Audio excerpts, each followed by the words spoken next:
Hello, I am Ushma Kuradia. I am a pediatric physical therapist, also trained in sensory integration.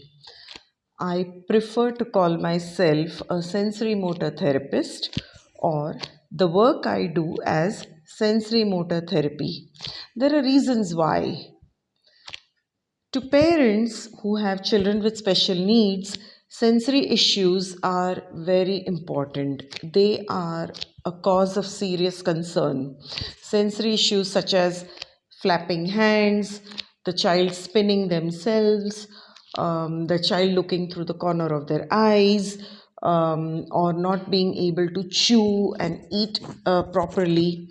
These are all sensory issues that most parents have concerns about, and I agree with them. However, when I ask about motor skills, the response I get is, oh, the child does not have any issues with motor skills. The child is able to walk, the child is able to run, the child is able to jump. There is no difficulty. As a clinical therapist, I see a vast majority of children who come to my clinic for treating sensory issues. That is what parents call me for.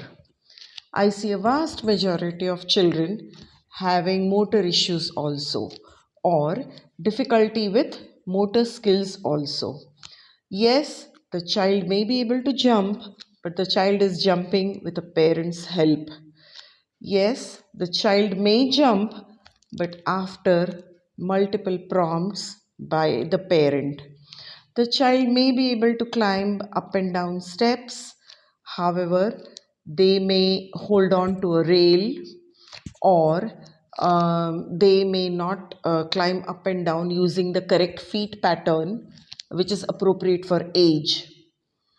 The child may not be able to jump in place. The child has difficulties with ball skills.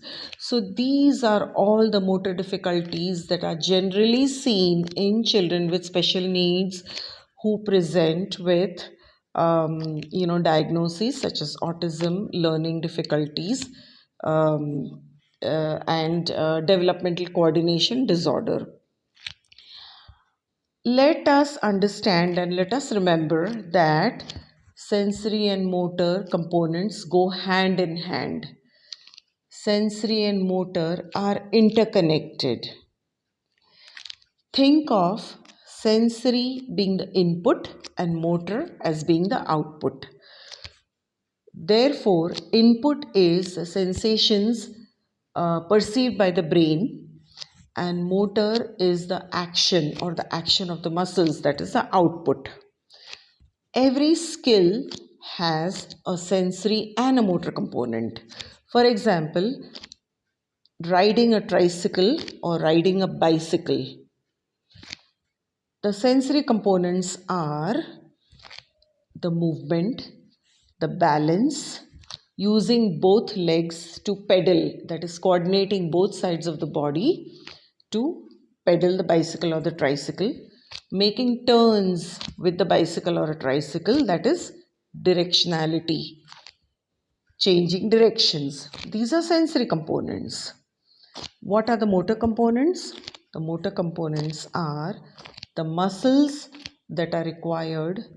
The muscles of the legs and the muscles of the lower trunk have to make a lot of effort in pedaling the tricycle or the bicycle.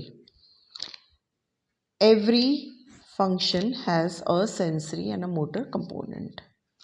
Now, motor skills are very important in life. Motor skills such as hopping, jumping, ball skills, climbing steps, these are all important to move.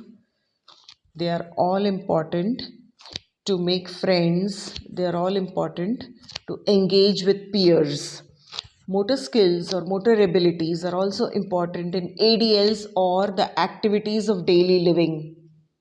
For example, when you want to wear a sock on your foot, you bring up your hip and knee in a certain way. That is, you're moving your body segments in a certain way You reach forward, you bend forward, and you put on your sock. Wearing your pants or wearing shoes or sandals requires single leg balancing. So, in this way, ADLs also require motor skills. Social abilities, development of social skills also requires motor skills such as jumping, ball skills, hopping, and climbing steps so that you can engage with others your age. Hence, development of a child needs both motor and sensory components, and therefore, therapy should be geared or designed. Therapeutic activities need to be planned, keeping both the sensory and motor components in mind. To learn more or to access my paid webinars, please WhatsApp 900 846 2200. Thank you for watching this video.